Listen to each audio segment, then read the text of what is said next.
नमस्कार विद्यार्थी मित्रांनो, तुम्हा सर्वांचं आपल्या सारे शिकूया या यूट्यूब चॅनेलवर मी अश्विनी चव्हाण कोकणे सहर्ष स्वागत करते।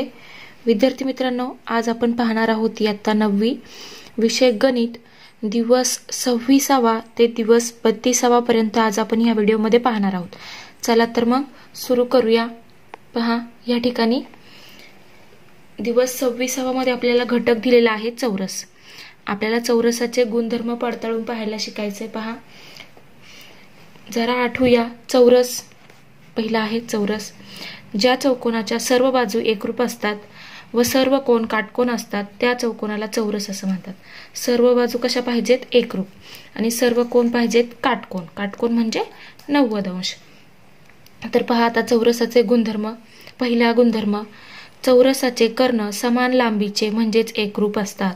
चौरसाच्या कर्णांची लांबी कशी असते? सारखी असते। त्यानंतर चौरसाचे कर्ण परस्परांना दुभागतात। परस्परांना दुभागतात म्हणजेच काय? तर इथे अशा प्रकारे दुभागतात। त्यानंतर चौरसाचे कर्ण परस्परांशी काटकोन करतात। दुभागल्यानंतर ते परस्परांशी काटकोन तयार करतात, म्हणजे इथे 90 अंशाचे कोन तयार करतात। त्यानंतर चौथं, चौरसाचे कर्ण सम्मुख कोन दुभागतात। हा कर्ण सम्मुख कोन दुभागतोय, म्हणजे ह्या बाजूचा कोन दुभागतो म्हणजे दोन भाग करतोय समान। त्यानंतर पहा पुढे नमुना उदाहरण समजून सांगितलं एक। बाजू 6 सेमी असलेल्या चौरसाच्या कर्णाची लांबी काढ। 6 सेमी बाजू असलेला चौरस आहे। पहा, ही बाजू आहे 6, ही बाजू आहे 6, 6 आणि 6, सर्व बाजू कशा आहेत? समान। त्यानंतर पहा, आकृतीवरून चौकोन PQRS मध्ये PQRS हा 6 सेमी बाजूचा चौरस आहे। रेख PR हा कर्ण आहे, म्हणून त्रिकोण PQR हा काटकोन त्रिकोण आहे। पायथागोरसच्या प्रमेयानुसार काय होईल? तर कर्ण वर्ग बरोबर 90 अंश समोरची बाजू म्हणजे कर्ण वर्ग बरोबर काय येईल? आता हे दुभागलेलं आहे कारण याच्यामधून काय जातोय? कर्ण जातोय, म्हणजे हा कोन निम्मा कोन तयार होईल, पण 90 अंशाचा कोन हा तसाच आहे, म्हणून कर्ण वर्ग बरोबर त्याच्या शेजारच्या उरलेल्या दोन बाजूंचा वर्गाची बेरीज। तर 6चा वर्ग अधिक 6चा वर्ग 36 अधिक 36 बरोबर किती झाले? 72। म्हणजेच वर्गमूळ घेतलं दोन्ही बाजूंचं तर काय मिळेल? तर 6 वर्गमुळात 2, म्हणजेच कर्णाची लांबी किती मिळाली आपल्याला? 6 वर्गमुळात 2 सेमी। त्यानंतर पहा पुढे काय दिलेलं आहे? तर स्वाध्याय काय दिलाय? पहिलं उदाहरण दिलंय, कर्ण 10 सेमी असलेल्या चौरसाच्या बाजूची लांबी किती? आता एक चौरस आहे, त्याच्या कर्णाची लांबी आहे 10 सेमी, तर त्याची बाजू किती असेल? तर ते आपल्याला काढायचे। पहा, समजा चौकोन ABCD हा चौरस आहे। त्यानंतर त्रिकोण ABC मध्ये कोन B बरोबर 90 अंश, कारण चौरसाचा कोन आहे, म्हणून काटकोन त्रिकोण ABC मध्ये पायथागोरसच्या प्रमेयानुसार AC चा वर्ग बरोबर AB चा वर्ग अधिक BC चा वर्ग। आता याच्यात किमती ठेवूया। तर कर्ण आपल्याला दिलेला आहे 10, कर्ण दिलाय 10, 10चा वर्ग बरोबर AB चा वर्ग अधिक AB चा वर्ग, कारण चौरसाच्या बाजूंची लांबी कशी असते? सारखी असते। म्हणजेच पहा, हे सगळे सारखे आहेत, म्हणजे जेवढी AB ची लांबी असेल तेवढीच BC ची असणार आहे, म्हणून हे लिहिलं चौरसाच्या बाजू एकरूप, म्हणून 2 AB चा वर्ग येईल। त्यानंतर AB चा वर्ग बरोबर काय होईल? 100 भागिले 2, म्हणजेच नंतर काय होईल? तर AB बरोबर 10 भागिले वर्गमुळात 2, दोन्ही बाजूची वर्गमुळे घेतली इथे तर मिळेल 10 भागिले वर्गमुळात 2। तर पुन्हा काय करावं लागेल? वर्गमुळात 2 वर आणि खाली गुणावं लागेल। छेदाचे परिमेयकरण केलं तर 10 वर्गमुळात 2 भागिले वर्गमुळात 2 गुणिले वर्गमुळात 2 म्हणजेच 2, म्हणजेच हे किती मिळालं? बेक बे बेपंचे 10, म्हणजे 5 वर्गमुळात 2 सेमी।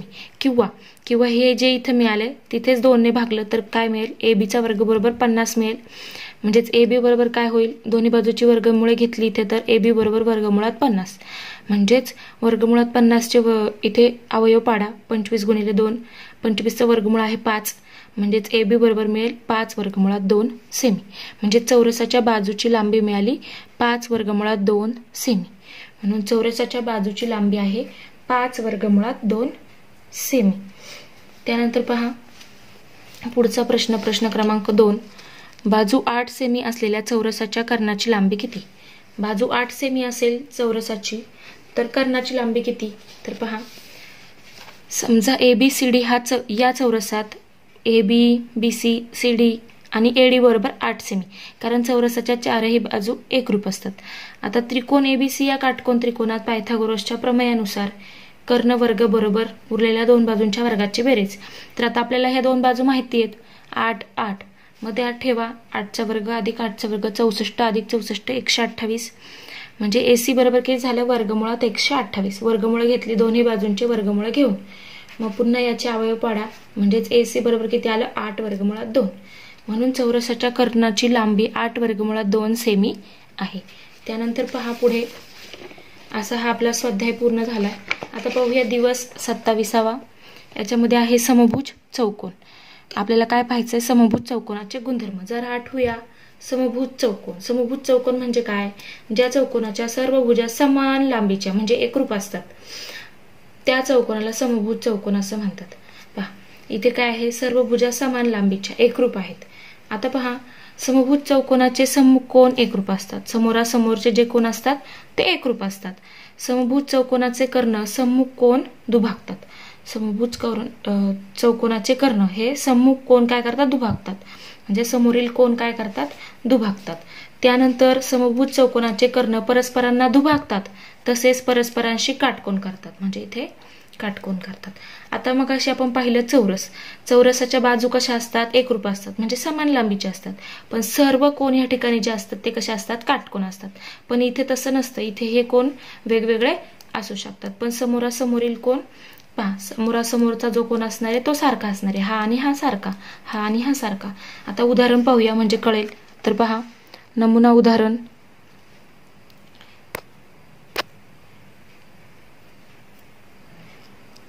चौकोन BEST या समभुज चौकोनाचे कर्ण एकमेकांना बिंदू A मध्ये छेदतात, बिंदू A मध्ये छेदतात.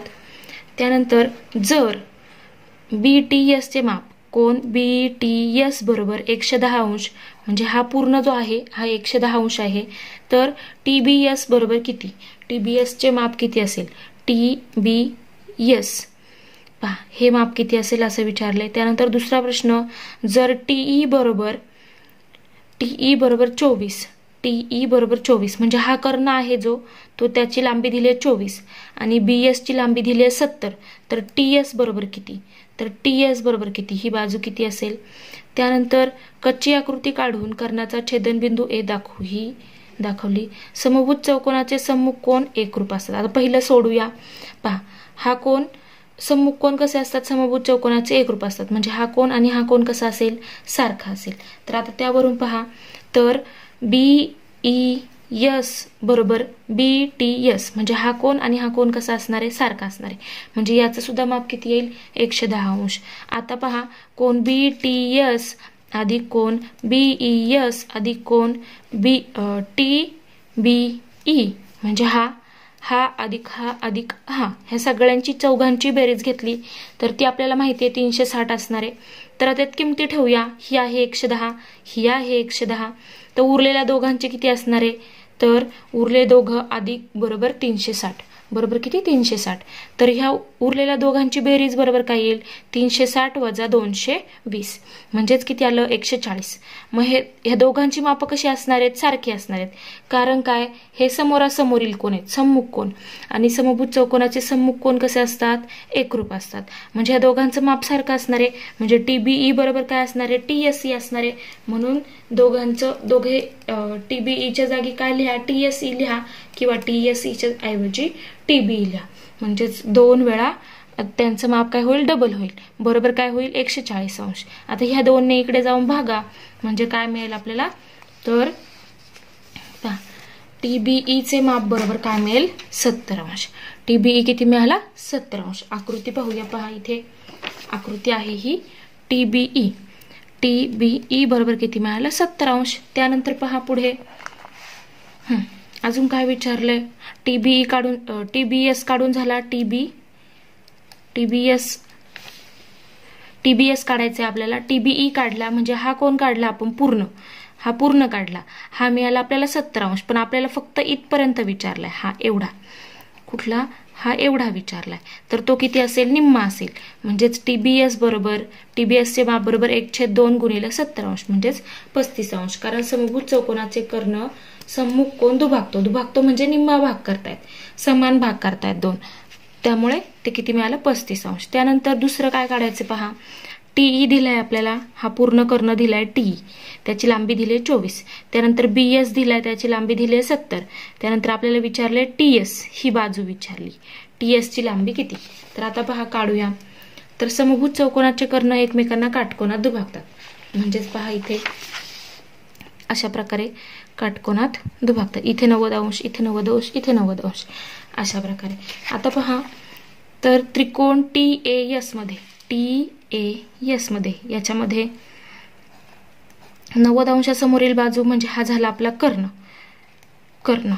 90 अंशासमोरची बाजू म्हणजे झाला कर्ण. त्यानंतर A बरोबर 90 अंश, A बरोबर 90 अंश, कारण काटकोनात दुभागतात. मग TE ची लांबी बरोबर काय असणार आहे? TA ची लांबी बरोबर काय असेल? तर हा पूर्ण कर्ण आहे, हा पूर्ण कर्ण आपल्याला TE दिलाय 24. मग TA काय असेल? तर TA असणार आहे 12. हा पूर्ण आहे 24, म्हणजे हा अर्धा असणार आहे 12. कारण पहा TA बरोबर 1/2 TE, मग किती मिळालं? 12. तसंच AS काढूया. AS बरोबर काय येईल? इथे आहे A. BS दिलाय आपल्याला 70, म्हणजेच AS किती असेल? 70च्या निम्मे, म्हणजेच किती? 35. तर पहा 35 एकक. आता पायथागोरसच्या प्रमेयावरून काटकोनासमोरील बाजू म्हणजेच कर्ण वर्ग बरोबर उरलेल्या दोन बाजूंच्या वर्गांची बेरीज. किमती ठेवा. 12चा वर्ग अधिक 35चा वर्ग, 144 अधिक 1225, 1369. म्हणजेच किती येतंय पहा, तर 37 एकक. म्हणजे एकूण कर्ण किती मिळाला आपल्याला? 37. म्हणजे TS किती मिळाला आपल्याला? 37. आता पहा पुढे काय सांगितलंय, तर स्वाध्याय काय दिलाय पहा, की समभुज चौकोन ABCDच्या कर्णाची लांबी 16 सेमी व 12 सेमी आहे, तर त्या समभुज चौकोनाचे बाजू व परिमिती काढा. आता समभुज चौकोनाच्या कर्णाची लांबी दिली, दोन्ही कर्णांच्या लांबी दिलेल्या आहेत, तर बाजू काढायची आहे. आता इथे जसं आपण ही TS ही बाजू होती ही काढली, तसंच आपल्याला आता पुन्हा ह्या चौकोनामध्ये समभुज चौकोनामध्ये बाजू काढायची. बाजू काढल्यानंतर परिमिती काढायची. तर पहा काढूया. तर पहा, चौकोन ABCD हा समभुज चौकोन आहे. आकृती काढली. AC म्हणजे कर्ण AC बरोबर किती दिलंय? 16 सेमी, आणि दुसरा कर्ण दिलाय BD बरोबर 12 सेमी. तर समभुज चौकोनाचे कर्ण परस्परांचे लंबदुभाजक असतात. म्हणजे इथे ते दुभागणार आहेत आणि परस्परांशी काय करणार आहेत? काटकोन करणार आहेत. लंबदुभाजक असतात म्हणजेच काय होईल? तर या ठिकाणी जो एकमेकांना जिथं छेदतील त्या तो काय असणार आहे? मध्यबिंदू असणार आहे. म्हणजे इथे काय होईल? तर AO हे अंतर आणि OC हे अंतर सारखं होईल, समान अंतर तयार होईल. त्यानंतर OB आणि OD हे अंतर कसं असेल? समान असेल. म्हणजेच काय? निम्म अंतर तयार होईल. तर OA आणि OC बरोबर काय असणार आहे? 1/2 AC म्हणजे निम्मे. आता याच्यात किमती ठेवा. OA बरोबर काय असेल? 1/2 गुणिले 16 म्हणजेच 8 सेमी, आणि OB बरोबर काय असणार आहे? 1/2 गुणिले 12 म्हणजे 6 सेमी. बरोबर. त्यानंतर कोण O बरोबर किती आहे? 90 अंश. आता हे तुम्ही ह्या बाजूने घेऊ शकता, इकडून घेऊ शकता, इकडून घेऊ शकता, कुठलाही घ्या, आणि त्यानुसार काय करा? त्यानुसार तुम्ही पायथागोरसचे प्रमेय वापरून सोडवा. तर इथे मी हा काटकोन घेतलाय, आणि काटकोनासमोरील बाजू कर्ण म्हणजे AB चा वर्ग बरोबर OA चा वर्ग अधिक OB चा वर्ग, म्हणजेच याची किंमत आहे 8. म्हणजे हा किती मिळाला आपल्याला? पहा इथे मी AC घेतलाय 16, म्हणजे ही बाजू आहे 8, आणि ही बाजू आहे 8, आणि ही बाजू आहे 6, आणि ही बाजू सुद्धा आहे 6. 8 आणि 6, तर पहा 8चा वर्ग अधिक 6चा वर्ग 64 अधिक 36 झाले 100. दोन्ही बाजूची वर्गमूळ घेऊ. AB बरोबर 10 सेमी. म्हणजे समभुज चौकोनाच्या चारही बाजूंची लांबी समान असते हे आपल्याला माहिती आहे. म्हणून बाजूची लांबी किती मिळाली? 10 सेमी. त्यानंतर आता परिमिती काढूया. परिमिती बरोबर काय येईल? 4 गुणिले बाजूची लांबी, कारण बाजूची लांबी समान आहे म्हणून परिमितीत हे येईल 4 गुणिले 10, किंवा मग सरळ 10 अधिक 10 असं 4 वेळा घ्या, परिमिती मिळून जाईल. ही बाजूंची आपण काय करतो? बेरीज करतो. जे बाहेरच्या बाजू आहेत त्यांची बेरीज 10 अधिक 10 अधिक 10 अधिक 10, परिमिती म्हणजे बेरीज. तर पहा 10 चौक 40 सेमी. परिमिती किती आली? 40 सेमी.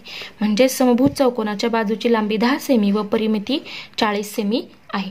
आता पहा पुढचा प्रश्न काय आहे, एका समभुज चौकोनाच्या एका कोनाचे माप 50 अंश आहे, तर त्याच्या इतर 3 कोनांची मापे काढा. एका कोनाचं माप दिलंय, उरलेल्या 3 कोनांची मापे काढायला सांगितलेली आहेत. पहा काढूया. तर पहा काय आहे, चौकोन ABCD हा समभुज चौकोन आहे. आकृती काढली, इथे एक दिलेला आहे 50 अंश, मी त्याला म्हटलं कोन B. त्यानंतर पहा समभुज चौकोन हा समांतरभुज चौकोन असतो, म्हणून काय होईल, रेख AB पॅरलल असेल म्हणजे समांतर असेल कोणाला, CD ला, व रेख BC काय असेल, छेदिका असेल, किंवा AB ही छेदिका घ्या आणि हे एकमेकांना तुम्ही समांतर घेतले तरी चालेल. आता इथे पहा मी AB आणि CD पॅरलल घेतलेत म्हणजे समांतर घेतलेत, किंवा हे पण घेऊ शकता तुम्ही. त्यानंतर BC ही छेदिका घेतली मी, हे दोन उभे जे आहेत ते मी समांतर घेतलेत आणि BC ही छेदिका घेतली, म्हणून काय होईल, तर ABC अधिक DAB, ABC अधिक DAB हे काय आहेत, आंतरकोन आहेत. हे आहेत आंतरकोन. थांबा एक मिनिट, इथे AB आणि CD न घेता काय घ्यावं लागेल, AD आणि BC घ्यावं लागेल, आणि AB ही छेदिका घ्यावी लागेल, AB ही छेदिका. असं घेतलं तर काय होईल, हा कोन आणि हा कोन काय होतील, ही छेदिका असेल तर हे दोन काय होतील, हे दोन पॅरलल असतील म्हणजे समांतर असतील, आणि ही छेदिका म्हणजे हे दोन आंतरकोन तयार होतील. त्यांच्या कोनांच्या मापाची बेरीज असणार आहे 180 अंश. मग आता किमती ठेवूया. आपल्याला हा B माहिती आहे 50 अंश, एक कोन दिलेला आहे 50 अंश, म्हणून DAB बरोबर काय होईल, तर कोन DAB बरोबर होईल 180 वजा 50 म्हणजेच 130 अंश. त्यानंतर पहा समांतरभुज चौकोनाचे सम्मुख कोन एकरूप असतात.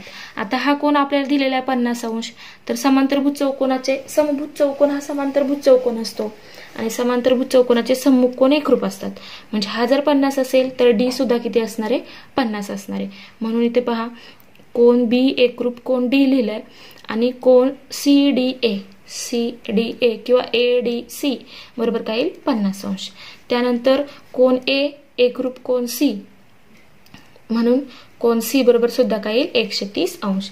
म्हणून इतर 3 कोन 130 अंश, 50 अंश व 130 अंश असे आहेत. आता पहा पुढे काय दिलंय, तर पहा या ठिकाणी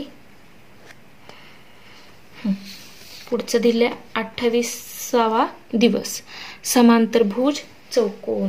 आता समांतरभुज चौकोन म्हणजे काय, तर हे फक्त आपल्याला आठवायचे, आपण फक्त उजळणी करत आहोत. तुम्ही हे इयत्ता 9वी मध्ये शिकलेले आहात.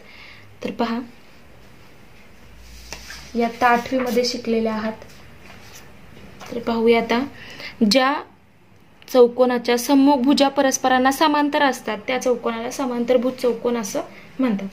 सम्मुख भुजा म्हणजे समोरासमोरच्या ज्या भुजा असतात त्या कशा असतात, समांतर असतात. हिला समांतर आहे. त्यानंतर पहा त्याचे गुणधर्म, समांतरभुज चौकोनाच्या सम्मुख कोनांची मापे समान असतात. म्हणजे समोरासमोरील कोन कसे असतात, समान असतात. सम्मुख कोन म्हणजेच एकरूप असतात. सम्मुख भुजा समान लांबीच्या म्हणजेच एकरूप असतात. त्यानंतर समांतरभुज चौकोनाचे कर्ण एकमेकांना दुभागतात. त्यानंतर पहा चौथा गुणधर्म, समांतरभुज चौकोनाचे लगतचे कोन परस्पर पूरक असतात. त्यानंतर पहा पुढे उदाहरण दिलंय, PQRS हा समांतरभुज चौकोन आहे, त्याच्या कर्णाचा छेदनबिंदू T आहे. आकृतीच्या आधारे पुढील प्रश्नांची उत्तरे लिहा. तर PS बरोबर, PS ची लांबी दिली आहे 5.4, PS बरोबर 5.4. त्यानंतर QR बरोबर किती, QR किती असेल तर 5.4च असणार आहे. कारण काय सम्मुख भुजा समान लांबीच्या म्हणजे सम्मुख बाजू एकरूप असतात. समांतरभुज चौकोनाच्या सम्मुख बाजू एकरूप असतात. त्यानंतर TS बरोबर 3.5 दिले. TS, आता हा TS इथे आहे 3.5 TS. तर QS बरोबर किती, QS किती असेल तर याच्या डबल असेल, कारण हा सुद्धा 3.5 असणार आहे. QT सुद्धा काय असणार आहे, 3.5. पहा पुढे, मग QT अधिक TS बरोबर QS मिळेल, म्हणजे 3.5 अधिक 3.5. पहा इथे दिलंय, म्हणजेच 2 गुणिले 3.5 म्हणजे 7 सेमी. कारण कर्ण काय करतात, परस्परांना दुभागतात, म्हणजे दोन समान भाग करतात. त्यानंतर तिसरा प्रश्न पहा काय आहे. तिसरा प्रश्न, QRS चं माप दिलंय 118 अंश. QRS म्हणजे हे दिलंय 118 अंश पूर्ण. तर QPS बरोबर किती, QPS बरोबर किती, हे सुद्धा किती असणार आहे, 118 अंश, कारण सम्मुख कोण एकरूप असतात. त्यानंतर पहा SRP म्हणजे हे अर्धमाप किती दिलंय, तर 72 अंश. SRP 72 अंश. तर RPQ बरोबर किती, RPQ बरोबर किती, तर हे पण किती असेल, तर हे सुद्धा काय असणार आहे, 72 अंश. कारण हा कोण आणि हा कोण समान आहेत, म्हणजे समान भाग तयार होतील यांचे, बरोबर. म्हणजे पहा इथे दिलेलं आहे, कारण सम्मुख कोण एकरूप, ते मागा तिसऱ्या उदाहरणात आणि चौथ्या उदाहरणात काय येईल, व्युत्क्रम कोण एकरूप. पहा हा याचा काय आहे, व्युत्क्रम कोण आहे. त्यानंतर पहा पुढे आता स्वाध्यायामध्ये काय आहे, तर पहिलं उदाहरण आहे पहा, चौकोन WXYZ समांतरभुज चौकोन आहे, आकृती दिलेली आहे, त्याच्या कर्णांचा छेदनबिंदू O आहे. आकृतीच्या आधारे पुढील प्रश्नांची उत्तरे लिहा. जर WZ बरोबर 4.5 सेमी, तर XY बरोबर किती, XY बरोबर पण काय लिहिणार, 4.5 सेमी. कारण काय, तर पुढे लिहिणार सम्मुख बाजू, समांतरभुज चौकोनाच्या सम्मुख बाजू एकरूप असतात. समांतरभुज चौकोनाच्या सम्मुख बाजू एकरूप असतात.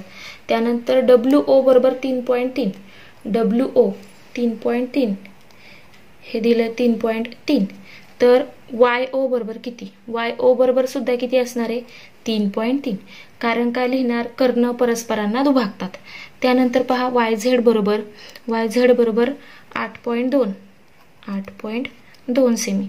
तर XW बरोबर किती, तो सुद्धा किती असणार आहे, 8.2. कारण सम्मुख बाजू कशा असतात, समांतरभुज चौकोनाच्या सम्मुख बाजू एकरूप, समोरासमोरील बाजू एकरूप असतात. त्यानंतर OX बरोबर 6 सेमी. OX बरोबर किती दिलंय, हे दिले आपल्याला 6 सेमी. तर OZ बरोबर किती, OZ सुद्धा किती असणार आहे, 6. कारण काय, तर कारण आहे कर्ण परस्परांना दुभागतात. त्यानंतर पहा पाचवं, जर WZY बरोबर 120 अंश, WZY बरोबर 120 अंश, म्हणजे हा कोण पूर्ण दिलाय आपल्याला 120 अंशाचा. तर WXY बरोबर किती असेल, तो सुद्धा किती असेल, 120 अंश, कारण समोरासमोरील कोण म्हणजे सम्मुख कोण एकरूप असतात. आता पहा हे तुम्हाला असं व्यवस्थित लिहायचं आहे. त्यानंतर पहा पुढचा दिवस 29. पहा आता याच्यामध्ये आपल्याला काय पाहायचंय, तर समलंब चौकोन व पतंग. तर पहा जरा आठवूया, ज्या चौकोनाच्या सम्मुख बाजूंची एकच जोडी समांतर असते, दोन्ही जोड्या समांतर असेल तर त्याला आपण समांतरभुज चौकोन म्हणतो, आणि जर एकच जोडी समांतर असेल तर त्याला समलंब चौकोन असं म्हणतात. आता याचे गुणधर्म काय आहे, समलंब चौकोनात लगतच्या कोनांच्या 4 पैकी 2 जोड्या परस्पर पूरक असतात. 4 जोड्यांपैकी 2 जोड्या पहा परस्पर पूरक असतात. त्यानंतर पहा समलंब चौकोन WZYX मध्ये समांतर बाजूची जोडी शोध. आता याच्यात कुठली आहे समांतर बाजूची जोडी, समांतर बाजूंची जोडी आहे WZ आणि XY. ह्या एकमेकांना कशा आहेत, समांतर आहेत, म्हणून बाजू WZ व बाजू XY. त्यानंतर असमांतर बाजूंची जोडी कुठली आहे, तर ती आहे WX आणि ZY किंवा YZ. पुढे पहा पतंग. आता पतंग काय, तर ज्याचा एक कर्ण दुसऱ्या कर्णाचा लंबदुभाजक असतो, अशा चौकोनाला पतंग म्हणतात. ज्याचा एक कर्ण दुसऱ्या कर्णाचा लंबदुभाजक असतो, म्हणजे इथे काय होतं, काटकोन तयार होतो, त्याला म्हणतात पतंग. तर पतंगाचे गुणधर्म काय, लगतच्या बाजूंच्या 2 जोड्या एकरूप असतात. ही बाजू हे एकरूप आहेत, म्हणजे ही समजा 4 सेमी असेल, ही जर 4 असेल तर ही पण 4 असते, लगतची शेजारची. त्यानंतर सम्मुख, आता ही समजा 6 असेल तर ही सुद्धा काय असते, 6 असते. त्यानंतर पहा सम्मुख कोणांची एक जोडी एकरूप असते, सम्मुख कोणांची एक जोडी एकरूप असते, म्हणजे इथे जो कोण तयार होईल तोच कोण इथे तयार होईल. त्यानंतर पहा पुढे आता उदाहरण दिले ते उदाहरण पाहूया. पतंग. पतंग ABCD मध्ये लगतच्या बाजूच्या जोड्या लिही. लगतची बाजू कुठली आहे? AB आणि BC किंवा ABCB. रेख AB आणि CB ह्या एकमेकांच्या लगतच्या बाजू आहेत. त्यानंतर AD आणि CD. पुन्हा पहा पुढे एकरूप सम्मुख कोनाची एक जोडी. एकरूप सम्मुख कोन कुठले आहेत? तर BAD म्हणजे हा कोन एकरूप आहे आणि हा कोन एकरूप आहे. काय लिहिणार? BCD. कोन ABD व कोन BCD. आता स्वाध्याय पाहूया. मी चौकोन आहे. आता आपल्याला इथे ज्या रिकाम्या जागा आहेत त्या भरायच्या आहेत. माझ्या सम्मुख बाजूंच्या दोन्ही जोड्या समांतर. दोन्ही जोड्या कधी समांतर असतात? जेव्हा तो चौकोन काय असेल? समांतरभुज चौकोन असेल. समांतरभुज चौकोन. समांतरभुज चौकोन. त्यानंतर पहा इथे माझे सर्व कोन काय आहेत? काटकोन आहेत. माझे सर्व कोन काटकोन. सर्व कोन काटकोन असणारा कोन आहे तर तो एकतर आयत आहे किंवा आपण त्याला काय म्हणतो? काटकोन चौकोन असं म्हणतो. काटकोन चौकोन. त्यानंतर पहा माझ्या सर्व बाजू समान लांबीच्या. समान लांबीच्या कोणाच्या असतात? तर समभुज चौकोनाच्या. समभुज चौकोन. त्याच्यानुसार खाली गुणधर्म दिलेत. गुणधर्मावरून सुद्धा तुम्ही ओळखू शकता. समभुज चौकोन याचं काय आहे? समान लांबीच्या. सर्व बाजू समान लांबीच्या. त्यानंतर माझे सर्व कोन समान व सर्व बाजू समान असा कोण आहे? चौरस. त्याचे सर्व कोन समान आणि सर्व बाजू कशा असतात? समान असतात. त्यानंतर पहा खाली माझ्या सम्मुख बाजूची एकच जोडी समांतर. एकच जोडी समांतर असणारा कोण आहे? समलंब चौकोन. समलंब चौकोन. असा स्वाध्याय आपला झाला. पाहूया पुढच्या दिवसामध्ये काय दिलेलं आहे. दिवस 30वा. पहा वर्तुळ. वर्तुळ जीवा व कंस. आता काय पाहायचं आपल्याला? जीवा व कंस. कंपासच्या साहाय्याने एक वर्तुळ काढा. काढलेल्या वर्तुळाची त्रिज्या मोजा. आता हे तुम्हाला माहिती आहे, कंपासमध्ये एक ठराविक अंतर घेऊन तुम्ही एक वर्तुळ काढा आणि ते अंतर किंवा डायरेक्ट तुम्ही एक अंतर वर्तुळ काढा आणि पट्टीच्या साहाय्याने त्याची त्रिज्या मोजा. त्यानंतर पहा पुढे वर्तुळ एकाच प्रतलातील एका स्थिर बिंदूपासून समान अंतरावर असणाऱ्या सर्व बिंदूंचा संच. सर्व बिंदूंचा संच एका स्थिर बिंदूपासून. पहा हा स्थिर बिंदू आहे. पहा हा स्थिर बिंदू. इथे आपण टोक फिक्स ठेवतो आणि जे दुसरं टोक आहे ते फक्त आपण फिरवतो. म्हणजेच काय? समान अंतरावर फिरवतो. एका स्थिर बिंदूपासून समान अंतरावर असणाऱ्या सर्व बिंदूंचा संच म्हणजे वर्तुळ होय. हे सगळे काय आहेत? बिंदू. बिंदूंचा संच. हे बिंदू एकमेकांना बिंदूंच्या साहाय्याने जोडलेले आहेत. पहा म्हणजेच काय? वर्तुळ. त्यानंतर वर्तुळ केंद्र म्हणजे काय? वर्तुळावरील सर्व बिंदू वर्तुळाच्या प्रतलातील ज्या स्थिर बिंदूपासून समदूर आहेत. हे कसे आहेत? सगळे बिंदू बाहेरचे ह्या वर्तुळ केंद्रापासून कसे आहेत? समान अंतरावर आहेत. ज्याच्यापासून समान अंतरावर असतात त्याला म्हटलं जातं, त्या स्थिर बिंदूला म्हटलं जातं वर्तुळ केंद्र किंवा वर्तुळाचा केंद्रबिंदू. त्यानंतर पहा त्रिज्या. त्रिज्या म्हणजे काय? वर्तुळाचा केंद्रबिंदू आणि वर्तुळावरील कोणताही बिंदू. कोणताही घ्या. D घ्या, B घ्या, Q घ्या, P घ्या, A घ्या, X घ्या, कुठलाही बिंदू घ्या याच्यावरचा. तर तो बिंदू आणि O बिंदू म्हणजे वर्तुळ केंद्र यांच्यामधले जे अंतर आहे त्याला म्हटलं जातं त्रिज्या. वर्तुळाची त्रिज्या. वर्तुळाचा केंद्रबिंदू आणि वर्तुळावरील कोणताही बिंदू यामधील अंतराला म्हटलं जातं वर्तुळाची त्रिज्या. तसेच पहा पुढे वर्तुळ केंद्र व वर्तुळावरील कोणताही बिंदू यांना जोडणाऱ्या रेषाखंडाला वर्तुळाची त्रिज्या असे म्हणतात. त्यानंतर पहा जीवा. वर्तुळावरील कोणतेही दोन बिंदू जोडणाऱ्या रेषाखंडाला वर्तुळाचे काय म्हणतात? जीवा असं म्हणतात. जसं की पहा इथे PQ हे जीवा दिलेली आहे. इथे वर्तुळावरील कोणतेही दोन बिंदू जोडणारे. वर्तुळावरील म्हणजे इथले कुठलेही दोन बिंदू जोडणारे. पहा ही एक आहे जीवा. त्यानंतर इथे PQ ही जीवा दिली आहे. इथे XD ही जीवा होईल. AB ही सुद्धा एक जीवा आहे. ओडी ही जीवा होईल का नाही, त्रिज्या आहे. हा वर्तुळावरचा बिंदू आहे का नाही, हा वर्तुळाच्या आतला बिंदू आहे. वर्तुळावरचे कुठलेही दोन बिंदू जोडा, ती असते जीवा. पहा ही सुद्धा काय आहे, जीवा. पहा इथे आता खाली काय दिलंय, व्यास. व्यास ए बी ही सुद्धा एक जीवा आहे आणि सर्वात मोठी जीवा असते वर्तुळाची. जो इथे पहा ए बी ही सर्वात मोठी जीवा आहे. आता इथे खाली दिले पहा व्यास. वर्तुळाच्या केंद्रातून जाणाऱ्या जीवेला वर्तुळाचा व्यास असं म्हणतात. वर्तुळाचा व्यास असं म्हणतात. त्यानंतर पहा वर्तुळाची सर्वात मोठी जीवा काय असते, तर त्या वर्तुळाचा व्यास असतो. सगळ्यात मोठी जीवा काय असते, तर त्या वर्तुळाचा व्यास. त्यानंतर पहा सर्वात मोठी जीवा. वर्तुळाचा व्यास हा त्रिज्येच्या कशा असतो, दुप्पट असतो. कारण ओ ते ए हे अंतर काय आहे, त्रिज्या. आणि ओ ते बी हे सुद्धा काय आहे, त्रिज्या. म्हणजेच काय, तर व्यास हा त्रिज्येच्या दुप्पट असतो. आकृतीत ओ हा वर्तुळाचा केंद्रबिंदू असून ओडी ही त्रिज्या आहे, ओडी त्रिज्या आहे, ओबी त्रिज्या आहे, ओ ए ही सुद्धा त्रिज्या आहे. तसेच पी क्यू ही जीवा आहे, रेघ ए बी हा व्यास आहे. ठीक आहे. आता पहा पुढे महत्वाची सूत्रे पाहूया. व्यास बरोबर 2 गुणिले त्रिज्या. कारण व्यास हा त्रिज्येचा कशा असतो, दुप्पट असतो. किंवा त्रिज्या बरोबर व्यास भागिले 2. हा 2 तिकडे जाऊन काय होईल, भागिले होईल. म्हणजे त्रिज्या बरोबर काय मिळेल, व्यास भागिले 2 किंवा व्यास छेद 2.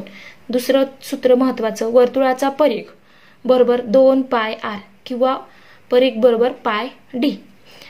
डी म्हणजे काय, डायमीटर म्हणजे व्यास. आता पहा वर्तुळाचे क्षेत्रफळ बरोबर पाय आर वर्ग. आर म्हणजे काय असते, त्रिज्या. डी म्हणजे व्यास. त्यानंतर पहा पाय ही अपरिमेय संख्या असून पायची अंदाजे किंमत किती घ्यायची, 22/7 किंवा 3.14 अशी घेतात. आता केंद्रीय कोन म्हणजे काय, जो केंद्रबिंदू बरोबर केलेला कोन असतो त्याला म्हणायचं केंद्रीय कोन. वर्तुळाचा केंद्रबिंदू हा ज्या कोनाचा शिरोबिंदू असतो त्या कोनाला केंद्रीय कोन म्हणतात. वर्तुळाचा केंद्रबिंदू हा ज्या कोनाचा शिरोबिंदू असतो त्याला म्हणायचं केंद्रीय कोन. त्यानंतर पहा वर्तुळ कंस. वर्तुळाच्या जीवेमुळे वर्तुळाचे 2 भाग होतात. त्या प्रत्येक भागास वर्तुळ कंस असं म्हणतात. जसं की इथे ए बी ही जीवा आहे, या जीवेमुळे 2 भाग तयार होतात. पहिला भाग होतो पहा, हा एक भाग होतो इथून खालचा इकडे, आणि हा उरलेला एक भाग तयार होतो वरती. त्यामुळे काय म्हणणार, इथे वर्तुळाच्या जीवेमुळे वर्तुळाचे 2 भाग होतात. प्रत्येक भागाला काय म्हटलं जातं, वर्तुळ कंस असं म्हणतात. वर्तुळ कंसाचे 3 प्रकार आहेत. पहिला आहे लघु कंस, दुसरा आहे विशाल कंस, तिसरा आहे अर्धवर्तुळ कंस. आता लघु कंस आणि विशाल कंस म्हणजे काय, पहिले 2. वर्तुळाच्या जीवेमुळे वर्तुळाचे होणारे दोन्ही कंस समान असल्यास लहान कंसाला लघु कंस म्हणतात व मोठ्या कंसाला विशाल कंस असं म्हणतात. समान नसतील तर काय म्हणायचं, लहान कंसाला लघु कंस आणि मोठ्या कंसाला विशाल कंस. जसं की हा इथे याला काय म्हणणार आपण, लघु कंस AXB, आणि विशाल कंस कुठला AYB. त्याच्यावरचं घ्या बिंदू, तो पण वाचताना हे कसं वाचलं जातं, कंस AYB, आणि हा लघु कंस कुठला AXB. आता पहा खाली काय सांगितलंय, वर्तुळाच्या जीवेच्या ज्या बाजूला वर्तुळ केंद्र असते त्या बाजूचा कंस विशाल कंस असतो. म्हणजे पहा इकडेच्या बाजूला वर्तुळ केंद्र आहे, त्याच्या विरुद्ध बाजूचा कंस लघु कंस असतो. जसं की आपण पाहिलं, हा विरुद्ध कोण आहे, याच्या विरुद्ध म्हणजे हा आहे लघु कंस. आकृतीत रेघ AB ही सी केंद्र असलेल्या वर्तुळाची जीवा असून कोन ACB हा केंद्रीय कोन आहे. हा काय आहे, केंद्रीय कोन, केंद्रासोबत केलेला कोन, केंद्रीय कोन. तसेच कंस AXB हा लघु कंस असून AYB हा विशाल कंस आहे. आता अर्धवर्तुळ कंस म्हणजे काय, वर्तुळाच्या व्यासामुळे होणारे 2 कंस समान असतात. दोन्ही कंस कसे असतात, समान. अर्धवर्तुळ कंस कधी तयार होतो, व्यासामुळे तयार होतो, वर्तुळाच्या व्यासामुळे. अशा कंसांना अर्धवर्तुळ कंस असं म्हणतात. कंसाचे मापन, संपूर्ण वर्तुळाचं माप असतं 360 अंश, अर्धवर्तुळाचं असतं 180 अंश. लघु कंसाचं माप हे संगत आता हे लघु कंस आहे हे कशावर अवलंबून असतं तर तो इथे संगत केंद्रीय कोन जो तयार झालाय त्यावरती अवलंबून असतं. म्हणजेच काय असतं, लघु कंसाचं माप बरोबर काय असतं, इथे जो केंद्रीय कोन तयार झालाय ते माप असतं. त्यानंतर विशाल कंसाचं माप बरोबर काय असतं तर ह्या उरलेल्या कंसाचं माप बरोबर काय असणार आहे तर 360 पूर्ण वर्तुळाचं माप 360 वजा हे जे असणार आहे ते, म्हणजे 360 मधनं हे माप वजा करायचं तर आपल्याला हे माप मिळेल. त्यानंतर पहा पुढे पहा काय सांगितलंय तर स्वाध्याय. आता स्वाध्याय पाहायचं आपल्याला. तर आकृतीचे निरीक्षण कर व सारणी पूर्ण कर. आता ही सारणी आपल्याला दिलेली आहे खाली, ती पूर्ण करायची आहे आकृतीवरून. वर्तुळ केंद्र काय आहे इथे तर ओ हे काय आहे वर्तुळ केंद्र. त्यानंतर त्रिज्या कोणती आहे इथे तर त्रिज्या आहे OA, रेख OA ही त्रिज्या आहे. अजून काय आहे रेख OB,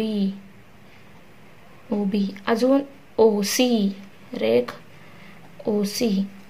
आता हे बिंदू जर जोडलेले असते OX, OQ, OP तर आपण ती सुद्धा त्रिज्येमध्ये लिहिली असते, पण इथे जोडलेलं नाहीये. मग निरीक्षण करून फक्त आपल्याला उत्तरे लिहायचे. त्यानंतर व्यास काय आहे इथे, व्यास आहे AB, कारण पहा हा आहे व्यास, रेख AB. त्यानंतर जीवा. आता जीवा कोणती आहे इथे तर जीवा आहे PQ, रेख PQ. अजून कुठली जीवा आहे तर AB ही सुद्धा जीवा आहे, कारण ती सर्वात मोठी जीवा आहे वर्तुळाची, व्यास जरी असला तरी, रेख AB. त्यानंतर लघु कंस. आता लघु कंस कुठले कुठले येतील तर ज्याच्यामुळे वर्तुळाचे दोन भाग होतील, समान नसणार आहेत ते भाग. तर पहा हा एक पकडला तर हा एवढा उरलेला एक भाग तयार होईल, म्हणजेच लघु कंस PQ. त्यानंतर कंस, अजून कुठला कंस येईल तर कंस AB येईल का नाही, QB येईल का नाही, BC, कंस BC.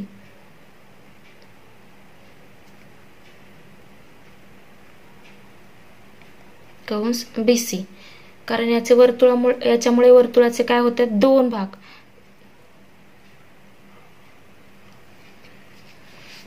AXC हा सुद्धा एक भाग होईल, कंस AXC, कारण याच्यामुळे दोन भाग तयार होतील, हा भाग एवढा एक आणि हा उरलेला एक.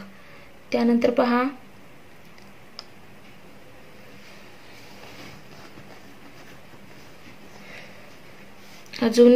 अजून कुठला लिहू शकतो आपण, हे 3 लिहिले आपण, AXC, त्यानंतर PQ लिहिला आणि BC लिहिला. ठीक आहे. त्यानंतर पहा पुढे विशाल कंस कुठला येईल तर हा येईल. PQ साठी आपण हा लिहिला तर उरलेला हा येईल एवढा, AXB येईल. त्यानंतर AQC येईल, हा जर एवढा घेतला तर पहा कंस PQ साठी कुठला येईल तर PXQ,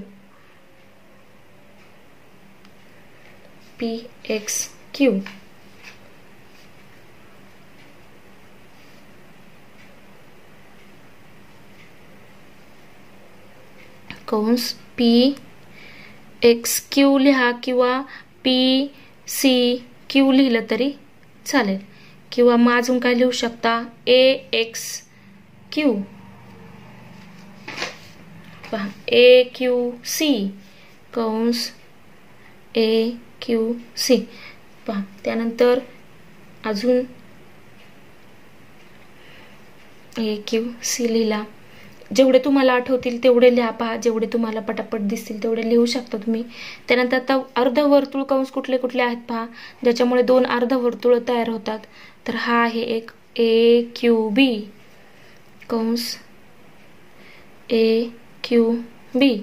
त्यानंतर हा एक अर्धवर्तुळ आहे आणि हा एक आहे AXB लिहा किंवा ACB लिहा, AXB. त्यानंतर केंद्रीय कोन, केंद्राबरोबर केलेला कोन एकच आहे, तो कुठला आहे BOC, कोन BOC हा पण एक आहे. AOC हा एक सुद्धा आहे, कोन AOC. अजून हा सुद्धा लिहू शकतो, कोन AOC, म्हणजे हा येईल, पण तो इकडून पण येईल आणि तिकडून पण येईल. हा सुद्धा एक होईल, इथून इकडचा हा एवढा, हा एक, पुन्हा हा एक, असे लिहू शकता तुम्ही. पहा पुढे, आता पुढे पहा, पुढच्या दिवसामध्ये काय आहे. दिवस 31वा. वर्तुळाच्या जीवेचे गुणधर्म. वर्तुळाच्या केंद्रातून जीवेवर टाकलेला लंब जीवेला दुभागतो. म्हणजेच पहा इथे वर्तुळ दिले, ओ केंद्र असलेले. AB ही काय आहे, जीवा आहे, आणि या जीवेवर आपण एक लंब काढला केंद्रबिंदूतून, तर तो काय इथे करतो, तर तो AB चे 2 समान भाग करतो, आणि या ठिकाणी तो काय असतो, 90 अंशाचा कोन तयार करतो. म्हणजे लंब टाकले आपण, लंब टाकला म्हणजे काटकोन काढायचा, इथे 90 अंशाचा कोन तयार होईल. म्हणजे हे 2 काय होतात, समान भाग तयार होतात जीवेचे, म्हणजे हा मध्यबिंदू असतो. वर्तुळ केंद्रातून जीवेवर टाकलेला लंब जीवेला दुभागतो. यावरून आपल्याला काय समजतं, की तो जीवेला दुभागतो, म्हणजे 2 भाग करतो. त्यानंतर पहा उदाहरण दिलंय. ओ केंद्र असलेल्या वर्तुळाची जीवा AB ची लांबी 9 सेमी आहे. हिची लांबी आहे 9 सेमी. त्यानंतर OC लंब आहे जीवा AB वर. OC काय आहे, लंब आहे जीवा AB वर, लंब आहे. त्यानंतर AC ची लांबी काढा. AC बरोबर किती, AC बरोबर किती येईल. आता हा आपल्याला काय माहितीये, वर्तुळ केंद्रातून जीवेवर टाकलेला लंब जीवेला दुभागतो, म्हणजे काय करतो, 2 समान भाग करतो. तर AB ची लांबी आपल्याला माहितीये, तर ती किती आहे, तर ती आहे 9. म्हणजे याच्या निम्मी काय येईल, म्हणजे 4.5 याची लांबी येईल. AC ची किती येईल, 4.5. मग ते लिहिणार कसं, रेग OC लंब जीवा AB. रेग OC काय आहे, AB वर, जीवा AB वर काय आहे, लंब आहे. वर्तुळ केंद्रातून जीवेवर टाकलेला लंब जीवेला दुभागतो. यामुळे रेग OC मुळे लंब रेग OC मुळे जीवा AB चे 2 समान भाग पडतात. बिंदू C हा रेग AB चा मध्यबिंदू आहे. AB चा काय आहे, तो मध्यबिंदू आहे. म्हणून AC ची लांबी बरोबर 1/2 गुणिले AB ची लांबी. म्हणजे 2 ने काय करणार, त्याला भागणार, म्हणजे 1/2 गुणिले 9, म्हणजेच AC ची लांबी बरोबर किती आलं, 4.5 सेमी. त्यानंतर पहा पुढे स्वाध्याय. आता स्वाध्याय दिलाय. ओ केंद्र असलेले वर्तुळाची रेघ LM ही जीवा काढ. त्यानंतर केंद्र O मधून जीवा LM वर एक लंब काढ, त्याला रेघ OQ हे नाव दे. जीवा LM ची लांबी 5 सेमी आहे, तर LQ ची लांबी काढ. आता पहा, सर्वात आधी तुम्हाला एक वर्तुळ काढायचंय, ओ केंद्र असलेलं. कंपासच्या साहाय्याने काय करायचं, एक वर्तुळ काढायचं आहे. पहा, या कंपासच्या मदतीने तुम्हाला बरोबर इथे टोक ठेवून, असं इथे पेन्सिल लावून तुम्हाला असं बरोबर एक ठराविक अंतर घेऊन काय करायचंय, तर एक वर्तुळ काढायचं आहे. वर्तुळ काढल्यानंतर पहा, वर्तुळ काढल्यानंतर काय सांगितलंय, की ओ केंद्र O, केंद्राला काय नाव देणार, O. त्यानंतर रेघ LM जीवा काढायचे. इथे काढली पहा मी, इकडे पण काढली तरी चालेल, अशी काढली तरी चालेल, अशी काढली तरी चालेल. त्यावर काय करायचं, एक लंब काढायचा आहे. लंब काढायचा कुठून, केंद्रबिंदूतून लंब काढायचा, त्याला OQ हे नाव द्यायचं. ह्या बिंदूला काय नाव द्यायचं, Q. त्यानंतर LM ची लांबी 5 सेमी आहे, तर LM ची लांबी किती घ्यायची आहे, 5. तर LQ ची लांबी काढायची. पहा, OQ रेघ, मग उत्तर काढूया आता. रेघ OQ लंब रेघ किंवा जीवा म्हणा, जीवा LM. वर्तुळ केंद्रातून जीवेवर टाकलेला लंब जीवेला दुभागतो, म्हणून LQ ची लांबी. आता आपल्याला LQ ची लांबी विचारली, तर LQ ची लांबी बरोबर काय येईल, तर LQ ची लांबी बरोबर 1/2 गुणिले LM ची लांबी. मग ही लांबी आहे 5, मग 5 भागिले 2 म्हणजेच किती, 2.5 सेमी. म्हणजेच LQ ची लांबी आली 2.5 सेमी. आता पहा पुढे काय दिलंय, तर दिवस 32वा. आता 32व्या दिवशी काय आहे, तर पहा, वर्तुळाचे केंद्र व वर्तुळातील जीवेचा मध्यबिंदू यांना जोडणारा रेषाखंड त्या जीवेला लंब असतो. आता आपण मगाशी काय पाहिलं, वर्तुळ केंद्रातून जिवेवर टाकलेला लंब जिवेला दुभागतो, म्हणजे दोन समान भाग करतो. पण आता काय पाहायचंय, वर्तुळ केंद्र आणि जिवा, जिवेचा मध्यबिंदू, वर्तुळ केंद्र आणि जिवेचा मध्यबिंदू यांना जोडणारा रेषाखंड जिवेला काय असतो, लंब असतो, लंब असतो. आता पहा, कागदावर ओ केंद्र बिंदू घेऊन वर्तुळ काढ. ए बी ही जिवा घेऊन जिवेचा मध्यबिंदू मिळव. मध्यबिंदूला पी हे नाव द्या. वर्तुळ केंद्र ओ आणि पी जोडा. कोन गुण्याने किंवा कोन मापकाच्या साहाय्याने तपासून पहा. हे अंतर किती येईल, हा कोन किती येईल, 90 अंशाचा. म्हणजे हा सुद्धा किती असणार आहे, 90 अंश, कारण हे रेषीय जोडीतील कोन होतील. दोन्ही काय होतील, काटकोन.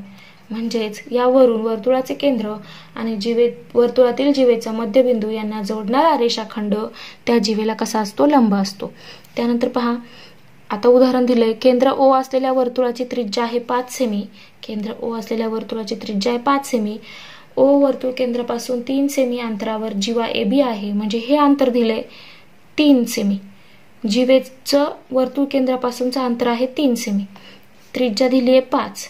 तर रेख ओ पी लंब जिवा ए बी लंब दिली आहे ती. त्यानंतर ए बी ची लांबी काढा. आता आपल्याला ह्या जिवेची लांबी काढायला विचारले. तर जिवेची लांबी कशी काढणार पहा. वर्तुळाच्या जिवेचे केंद्रापासूनचे अंतर म्हणजे केंद्रापासून जिवेवर काढलेल्या लंब रेषाखंडाची लांबी, ती किती दिली आपल्याला, 3. त्यानंतर ओ केंद्र असलेल्या वर्तुळाची रेख ए बी ही जिवा आहे. ए बी ही काय आहे, जिवा आहे. त्यानंतर रेख ओ पी लंब जिवा ए बी काढले. वर्तुळाची त्रिज्या ओ बी बरोबर किती दिलंय, 5. ओ पी किती दिलंय, 3. म्हणून त्रिकोण ओ पी बी हा काय आहे, काटकोन त्रिकोण आहे, कारण लंब टाकलाय, बरोबर. मग आता इथे 90 अंशाचा कोन तयार झाला, म्हणजे काटकोन त्रिकोण ओ पी बी मध्ये पायथागोरसच्या प्रमेयानुसार काय होईल, 90 अंशासमोरील बाजू म्हणजे कर्ण. ओबीचा वर्ग बरोबर ओपीचा वर्ग अधिक पीबीचा वर्ग. मग आता आपल्याला काढायचंय पीबी. मग आता आपण काय करणार, ओबी हा कर्ण आहे. इकडे पहा, आपल्याला काय काढायचंय, पीबी. मग पीबी काढण्यासाठी ही तिकडे नेऊन वजा करा. मग हे येईल 5चा वर्ग वजा 3चा वर्ग, म्हणजे 25 वजा 9, म्हणजेच किती होईल, 16 मिळालं. म्हणजेच पीबीची लांबी किती मिळाली आपल्याला, 4 सेमी. दोन्ही बाजूंची वर्गमूळ घेतली. आता पहा, पीबी बरोबर 4 सेमी मिळालं, पण आपल्याला ए बी काढायचंय, जिवा ए बी काढायची. तर ए बी बरोबर काय असणार आहे, एपी अधिक पीबी, किंवा 2 गुणिले पीबी करा. पण एपी आणि पीबी कसे आहेत, सारखे आहेत, म्हणजे समान लांबीचे आहेत, कारण मध्यबिंदू आहे पी. मग आता पहा, एबी बरोबर एबीची लांबी बरोबर 2 गुणिले पीबी. तर 2 गुणिले 4 म्हणजेच किती, 8 सेमी. म्हणजे जिवेची लांबी किती मिळाली, 8 सेमी. आता स्वाध्याय पहा, 2 उदाहरणं दिलेली आहेत. केंद्र ओ असलेल्या वर्तुळाची जिवा 16 सेमी लांबीची असून ती वर्तुळ केंद्रापासून 6 सेमी अंतरावर आहे, तर त्या वर्तुळाची त्रिज्या काढ. आता ही त्रिज्या काढायची आहे आपल्याला. वर्तुळाचं केंद्र दिलंय ओ, जिवा दिलीये 16 सेमी, ए बी ची लांबी दिलीये 16. म्हणजे इथे काय होईल, लंब टाकल्यानंतर हे 2 समान भाग होतील. हा होईल 8 आणि हा सुद्धा होईल 8. आता पहा, वर्तुळ केंद्रापासून ती जिवा किती अंतरावर आहे, 6 सेमी. म्हणजे ओपी बरोबर किती दिले आपल्याला, 6. आता एकतर ह्या बाजूने जोडा किंवा ह्या बाजूने जोडा. ओबी जोडूया आपण. म्हणून ओ पी बी या काटकोन त्रिकोणात ओबीचा वर्ग बरोबर पायथागोरसचा प्रमेय वापरून वर्तुळाची त्रिज्या ओबी आपण काढूया. तर पहा कसं सोडवायचंय. तर पहा,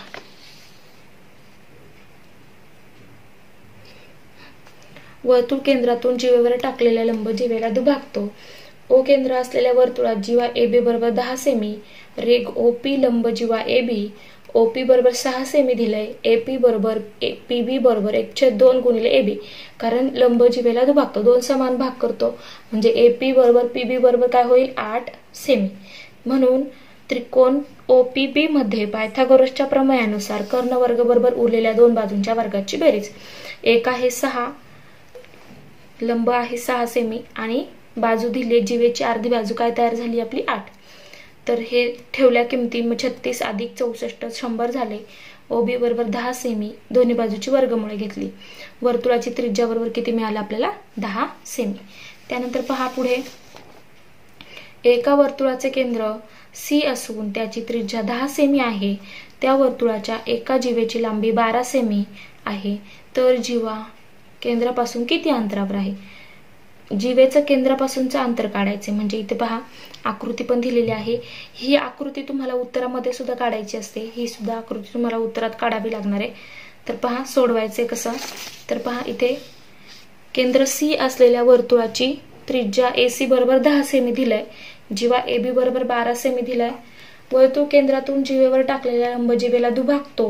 म्हणजेच आपण काय काढून घेतलं, तर इथे किती माप तयार झाले, हे दोघं किती मापाचे तयार झाले ते काढून घेतले. ही आकृती इथे तुम्हाला काढायची आहे. मग रेख CP काय आहे, तर लंब आहे जीवा AB ला, ते लिहिलं. रेख CP लंब जीवा AB. त्यानंतर AP बरोबर PB बरोबर 1/2 गुणिले AB, म्हणजे काय होईल, निम्मे होईल. त्यानंतर काटकोन त्रिकोण APC मध्ये. आता पहा काटकोन त्रिकोण APC कुठे आहे, तर APC मध्ये. हा काटकोन त्रिकोण APC इथे दिलं होतं हे, मग त्यानुसार आपण लिहून घेतलं. मग आता कर्ण आहे AC, कर्ण दिलेला आहे आपल्याला, तो दिलाय 10 सेमी. कर्ण दिलाय 10 सेमी. मग किंमत ठेवली. AP दिलाय 6. त्यानंतर PC आपल्याला विचारले. PC म्हणजे काय आहे, तर वर्तुळ केंद्रापासून जीवेचं अंतर आहे. तर ते आता आपल्याला ते PC ची किंमत काढायची आहे. मग हा 6चा वर्ग तिकडे जाऊन वजा होईल, म्हणजे 100 वजा 36 म्हणजेच होतील 64. म्हणजे PC बरोबर 8. दोन्ही बाजूंची वर्गमुळे घेतली. जीवेचं केंद्रापासूनचं अंतर किती आलं, 8 सेमी. पहा PC बरोबर किती आलं इथे, PC बरोबर 8 मिळालंय. म्हणजेच जीवेचं केंद्रापासूनचं अंतर, ह्या जीवेचं केंद्रापासूनचं अंतर किती मिळालं, 8 सेमी. जीवेचे केंद्रापासूनचे अंतर 8 सेमी आहे. तर अशा प्रकारे आपण 32व्या दिवसापर्यंत जो काही तुमचा सेतू अभ्यासक्रम होता तो पूर्ण पाहिलेला आहे. यानंतर आहे चाचणी 2, ती सुद्धा आपण पूर्ण सोडवून घेतलेली आहे. ती व्हिडिओ सुद्धा तुम्ही नक्की पहा. आणि शेवटपर्यंत व्हिडिओ पाहिल्याबद्दल थँक्यू.